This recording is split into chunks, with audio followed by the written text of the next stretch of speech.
Thousands of years ago, this three-dimensional existence began, or at least it appeared to begin. When it began and how it began has been the age-old question that has been toyed with but never adequately answered to this day. The information presented in this video and the companion blog site illuminatimatrix.wordpress.com lays the groundwork and the foundation for when this all began. Prepare yourself, as this information will not be easy to assimilate. You'll experience all types of emotions as you attempt to comprehend the information. If it becomes difficult to go through the whole video in one take, leave it for a while, even a few days. But do persevere and grasp as much information as quickly as you can. So if you're ready, we're going to have a look at where we came from. The screen in front of you is empty.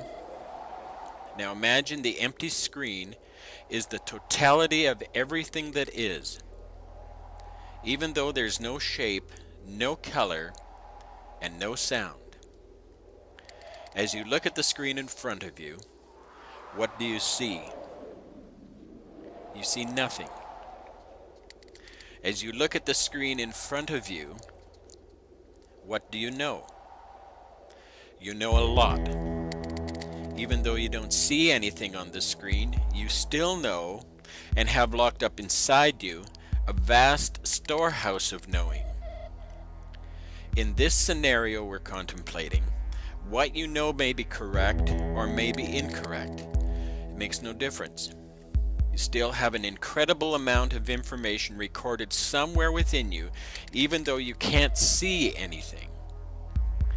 Imagine again that all that knowing you possess has within it the power and strength to exist forever. There's no beginning and no end. You have the power and wisdom to be eternal.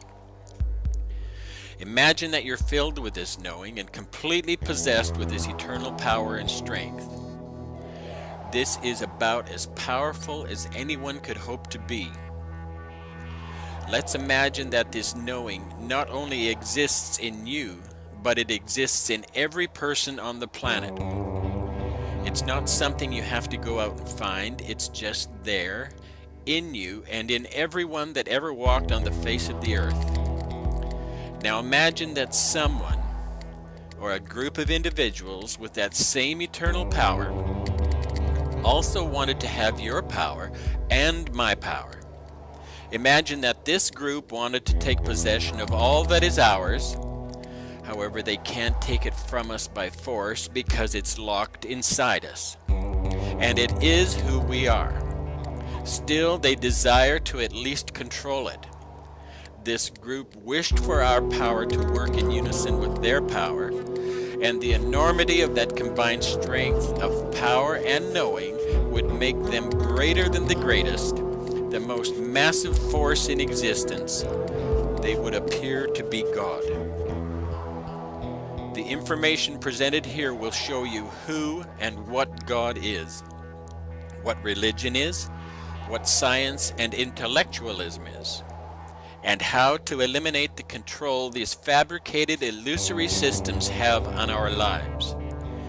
Keep watching the screen and it will be demonstrated how they went about taking control of our existence, how they took control of our reality, and took control of our eternity. It will be demonstrated how to take back that control of our existence, our reality, and our eternity right now. We'll see how to reconnect to our wisdom and awareness, which is the power and strength, the knowing of the eternal state. This wisdom and awareness is something we already have. There's nothing we have to do except reconnect to it. Here's how they disconnected us from wisdom and reality.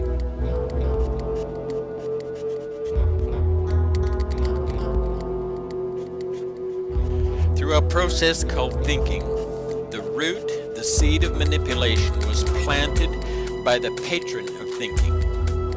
A patron is someone who has the right to appoint or to bestow a privilege. Let's call this patron a proton. The positive originator or father of thinking. Let's call this father of thinking thought.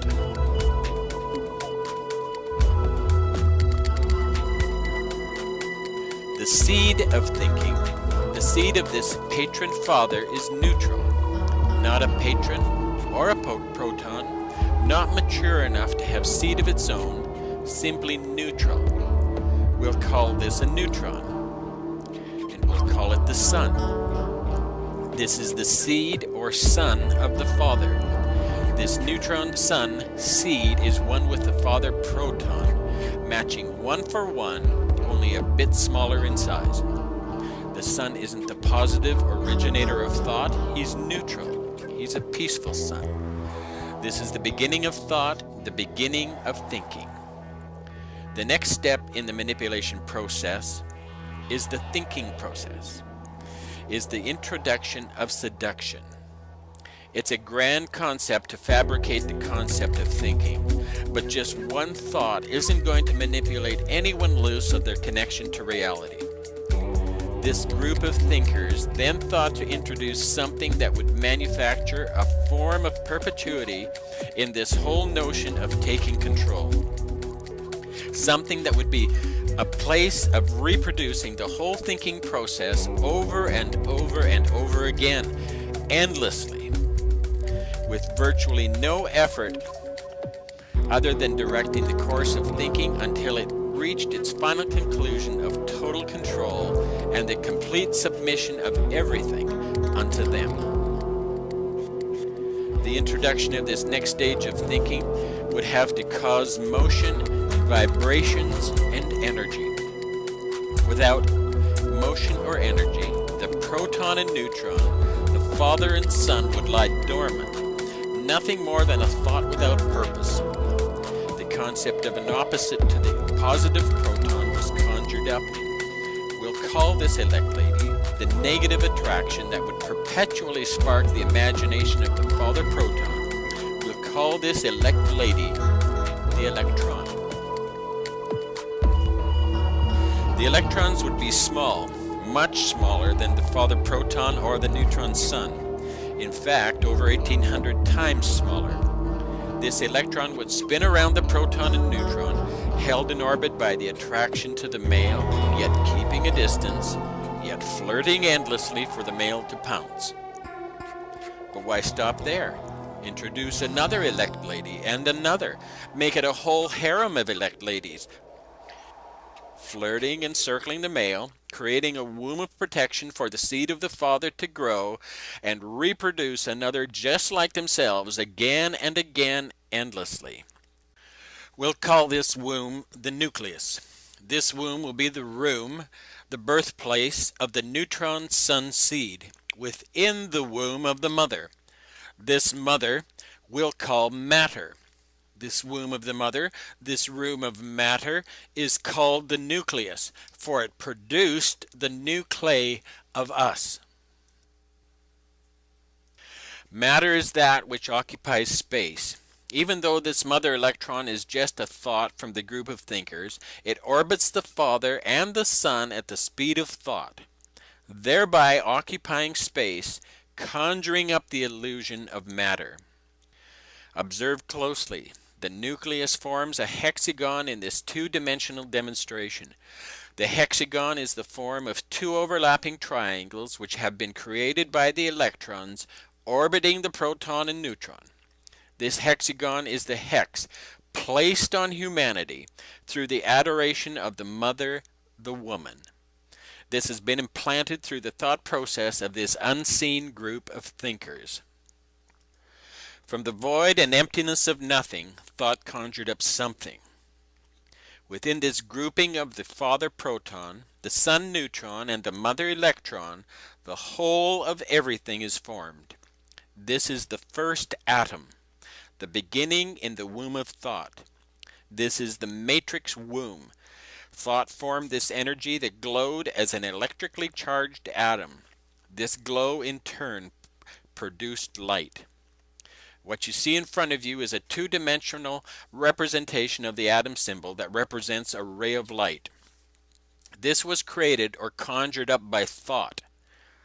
Thought is the Egyptian god Thoth, the creator of almost every activity known to man. Thought is spelled Thoth. This god is responsible for the alphabet, writing, speaking, the sciences, religion, you name it, and thought is responsible for it. The Egyptians credited thought with the words of science, religion, philosophy, and magic. The Greeks credited thought as the inventor of astronomy, astrology, the science of numbers, mathematics, geometry, land surveying, medicine, botany, theology, civilized government, the alphabet, reading, writing, and oratory. Thought was the true author of every work of every branch of knowledge, both human and divine. This concept of thought as the Egyptian god Thoth has its counterpart in Greek mythology as Hermes, and to the Romans he is Mercury.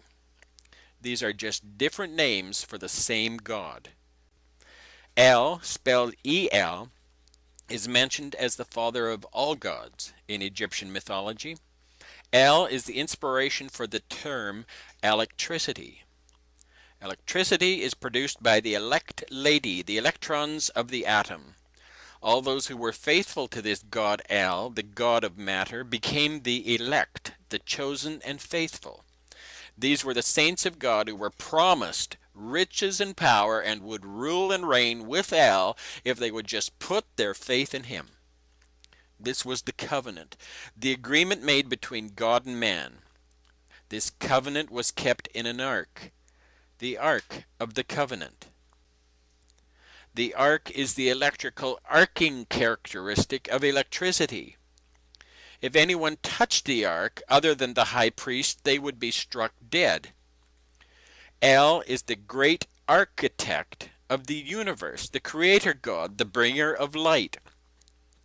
The word architect is again referring to the arcing ability of electricity and the manipulating aspect of light as it conjures up everything that it's able to be thought up.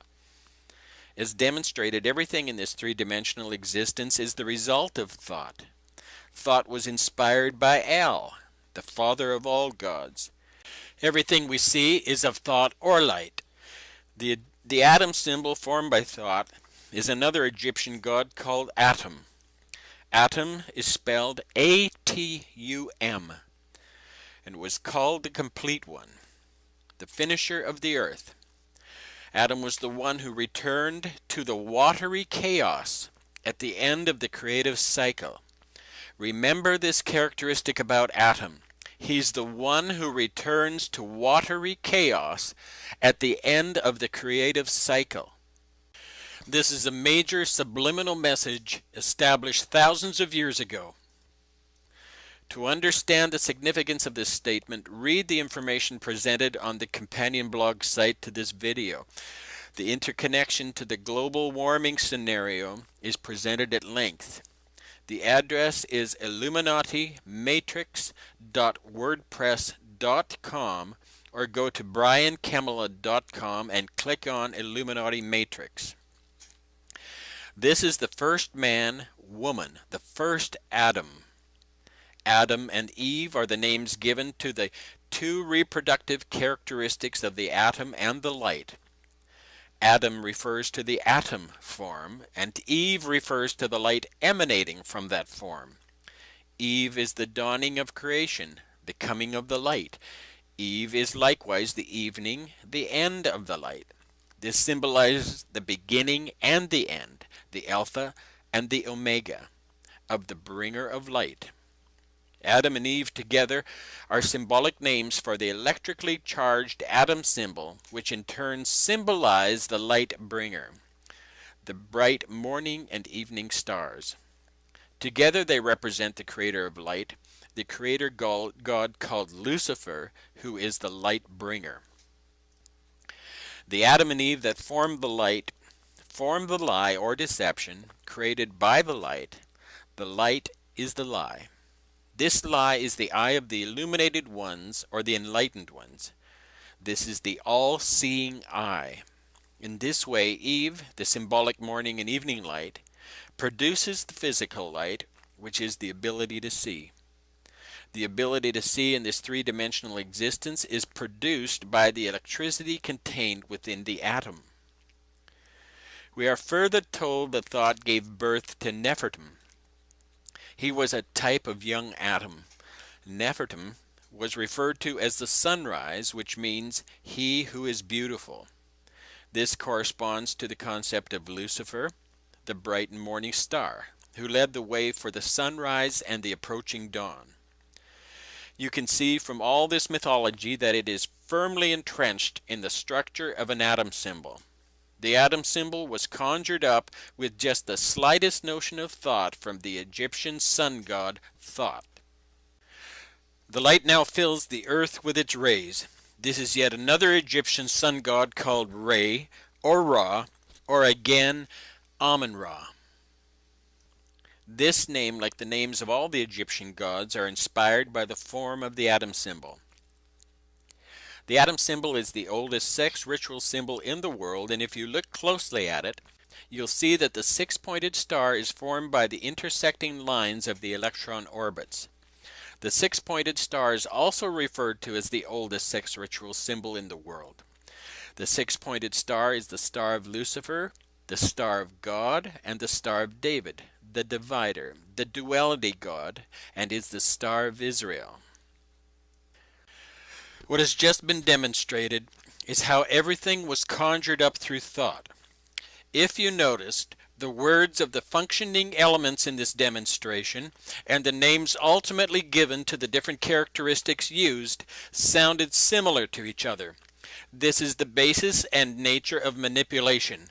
These similarities, although different, are close enough to send a message to our powerful subconscious reasoning, convincing us to register a certain thought, even though we're unaware in a total sense of what that thought is. This is called subliminal messaging. It is the foundation and the basis for the total manipulation and disconnection of all humanity from reality. This is the tool used by the Luciferian egregore of thinking beings to bring all of humanity under total control, to make us servants subject to lunacy, thereby causing us to relinquish our strength and freedom that these Luciferian thinkers might reign as God. It's this knowledge called Kabbalism, the ability to manipulate matter one molecule at a time, that the elite of the world have used to perpetuate the kingdom of these fabricated gods on earth. Thinking themselves to be the saints of God, the elect, and the divinely appointed rulers of humanity, they apply the principles of subliminal messaging taught to them by the Luciferian group of thinkers through the intellectual institutions of the world, thereby creating a hypnotic trance in which all of humanity flounders around in confusion, fear, stress, and disease. This Kabbalistic information has been handed down through the religious and intellectual systems that have plagued the world since the beginning of this conjured-up creation. Kabbalism kicked into high gear with the onslaught of the Renaissance around the year 1000 AD. The Renaissance literally means the rebirth of thinking. This is not to say that the Luciferian egregore group stopped thinking previous to that. What this does say is that the push for total domination, total submission, and total control was now on.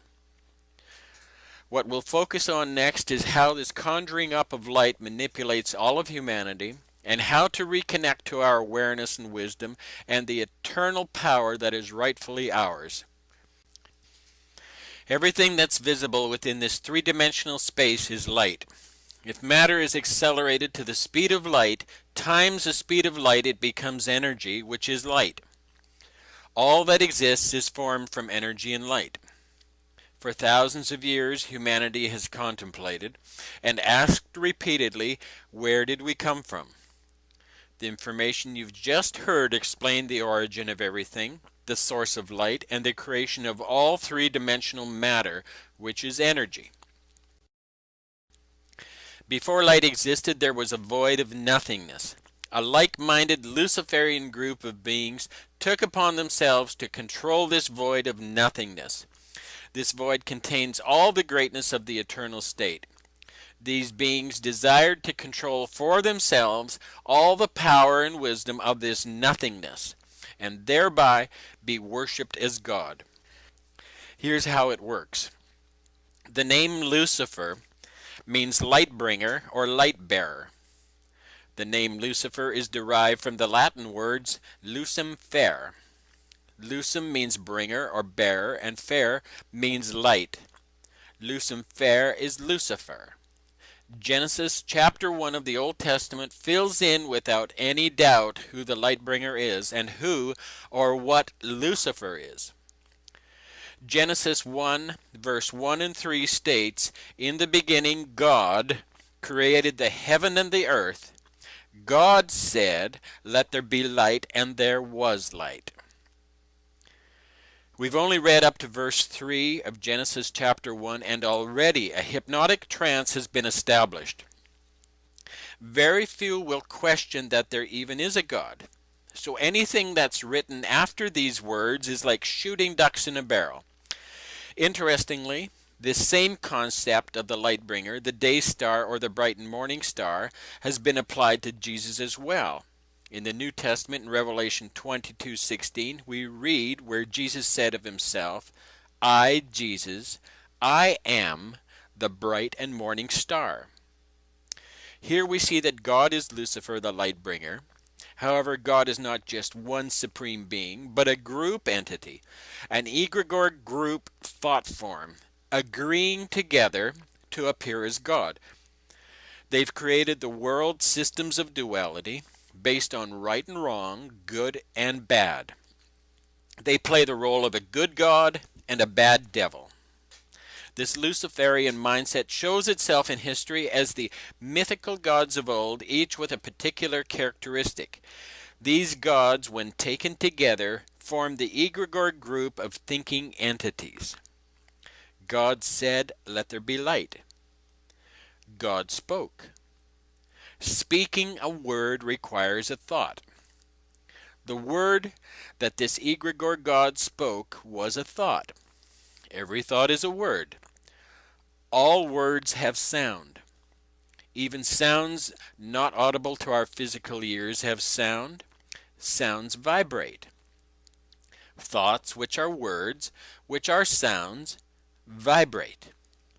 Vibration is energy. Energy has a strange characteristic in that it glows. Glowing is light. Therefore, thoughts are light. Everything you see is just a thought, conjured up by the Luciferian group of thinkers, and everything you see is formed by thought. Following this thought to word to sound trail ultimately leads to the creation of light. The very nature of light is to corrupt. This thought process called thinking has created the corruptible three-dimensional realm. Everything in this 3D space corrupts and dies. Light is nothing more than thought, and the thought form of the Luciferian thinkers is designed to create death, thereby controlling humanity through the fear of death. This God purposely and willfully created the concept known as death, and that's all death is, a concept. Death is an illusion, a manipulation of light through thought. Manipulating humanity with this illusion instills fear and desperation. Fear is the foundational characteristic that allows hypnotic, subliminal thought light patterns to be focused and injected into and forced to pass through our crystal brain. Our human three-dimensional brain has the same physical characteristics as that of a solid crystal or prism, except in liquid form. There's nothing godly, loving, or sweet about this group entity or its method of manipulation. For thousands of years, the use of fear and desperation has resulted in murders, wars, bloodletting, and endless disease. Children have been tortured, women have been raped, and men have marched blindly off the plank into the ocean of hypocrisy and death. This has all been courtesy of the God of the Bible, the God of love, the God of the Old and New Testaments, the God of the Quran, the God of Buddha, the God of every religion and intellectual system known to man. This is the God of light, the Luciferian light bringer. Genesis 1 continues to say that God saw the light, that it was good. But good for who? Obviously good for those who were using it to control humanity through the manipulation of light. Yet again we have another subliminal. God doesn't say that anything is bad, it's just implied, suggested, implanted. If light is good, then something must be bad. When we consider how we see things in this 3D space, we're told, from an intellectual perspective, that light enters through the pupil of our eye, where it strikes the back of the eye, where it's reversed, and then travels along a neurological path to our brain, where it's flipped right side up again, and we see an image. Unfortunately, this is incorrect. Light is thought, and the thought of what we are intended to see is implanted within the liquid crystal prison of our brain. The suggestion, which originated from the Luciferian mindset, travels through the crystal brain, and similar to a ray of light passing through a rain shower, a rainbow of three-dimensional color, form, and sound explodes in front of us. Whatever suggestion is attached to that explosion emanating from our crystal brain determines color, shape, depth, sound, and so on. The things we see, the sounds we hear, the smells we smell, all these details are within the thought, which is the word, the sound, the vibration, the energy, the glowing, and is the light. This has all been implanted in our brains as subliminal suggestion, and we believe it. Because we believe our senses and all the suggestion attached to them, it seems real. Even the sun, moon, and stars that reflect light to our eyes make up the hypnotic suggestion to convince us that what we see is real. It's only light. It's just a seductive, illusory, convincing thought form conjured up by the Luciferian group of thinkers. The simplest way to understand this is to imagine a stage hypnotist with his subject in a trance. The hypnotist suggests certain things, and the subject is only able to see and hear those things the hypnotist is suggesting. The subject can hear the voice of the hypnotist, and true to the suggestion, he can see a giraffe or an elephant or whatever is suggested. The hypnotized subject can't see the audience, can't hear them laughing. The subject can only recognize those things the hypnotist suggests. Why can't the hypnotized subject see the audience or anything other than what the hypnotist suggests? Simply because the suggestion is a subliminal thought, a word, and it created a whole new light pattern to emanate from the entranced subject's eyes. His eyes and ears still function, but because the thought implanted in the crystal brain has changed, then the reality of what seems to be real also changes. The hypnotized subject's eyes and ears work perfectly, but the reality is the hypnotized subject can't see anything other than the words suggested. But why? Why can't the subject in a trance see anything else? Because the audience and everything associated outside the trance state really isn't there. If the audience members were really there, really three-dimensional and really solid, then the eyes of the subject in the trance state would see them. The audience can't be seen because the audience is just light, just a thought, and when the new reality state, the new thought pattern, doesn't include them anymore, they cease to appear as a three-dimensional form. The audience didn't die. They didn't leave the theater. The subliminal messaging changed. The reality shifted and they ceased to appear as three-dimensional. From this we have to keep in mind that light goes out of our eye. This is how we see. Light is a thought implanted in our crystal brain and explodes into a three-dimensional rainbow of forms right before our eyes. Thought patterns are contrived to distract us from our place in the present moment. There is no such thing as time and space. Just a three-dimensional light illusion simulating something called time and space. When we can be manipulated to leave the present moment, the seduction of the thought energy light illusion is able to control our strength and power. Staying in the present moment of awareness allows us to reconnect to our original state. We're no longer manipulated to be concerned over the past or the future. Since time is non-existent, then concern for the past or future is to forfeit your awareness for something that doesn't exist. Only the present moment exists.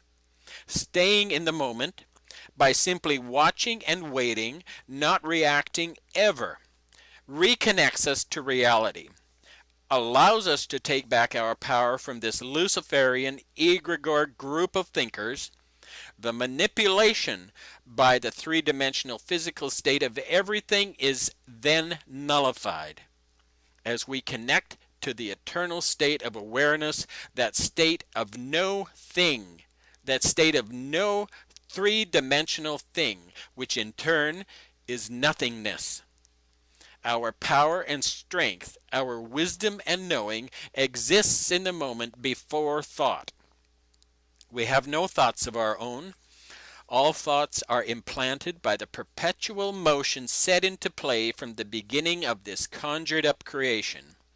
We are taught to believe that a thought can originate with us. It can't.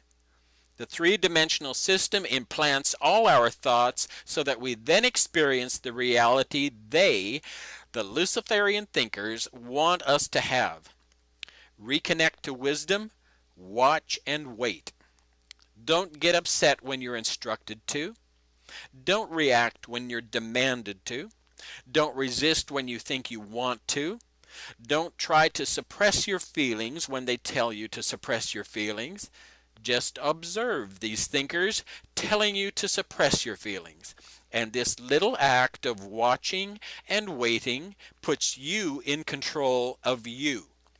You reconnect with your awareness, and the manipulation perpetuated through the religious and intellectual systems of the world is neutralized. Nothingness is our original eternal state of patience, joy, beauty, caring, knowing, and freedom.